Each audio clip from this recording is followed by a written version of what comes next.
একদিন এক গ্রামে একজন ব্যক্তি বাস করতেন যার নাম ছিল বাবর। বাবর ছিল একজন সাধারণ কৃষক, কিন্তু তার মনটা ছিল অনেক বড়।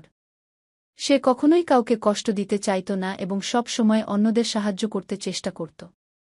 তার জীবনে অনেক চড়াই-উতরাই ছিল, কিন্তু তার অন্তরে একটা বড় শিক্ষা ছিল, যতই কঠিন সময় আসুক, কখনো ভালো কাজ থেকে পিছু হটো না। একদিন গ্রামে একটি মহামারী দেখা দিল। সকলেই আতঙ্কিত হয়ে পড়ল এবং গ্রামবাসীরা ভয় পেয়ে পালাতে শুরু করল।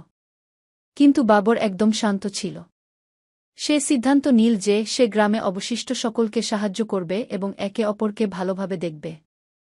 বাবর তার পকেটের সব টাকা গ্রামবাসীদের মধ্যে ভাগ করে দিল, যেন তারা প্রয়োজনীয় খাবার এবং ঔষধ পেতে পারে।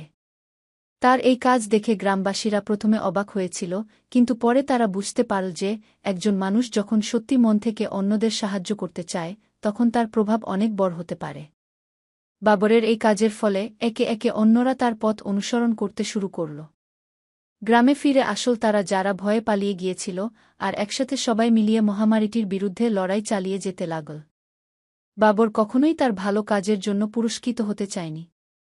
তার কাছে সবচেয়ে বড় পুরস্কার ছিল সেই শান্তি যা সে নিজের অন্তরে পেয়েছিল। একদিন তার মৃত্যু হলে পুরো গ্রাম তাকে এক মহৎ ব্যক্তি হিসেবে স্মরণ করেছিল।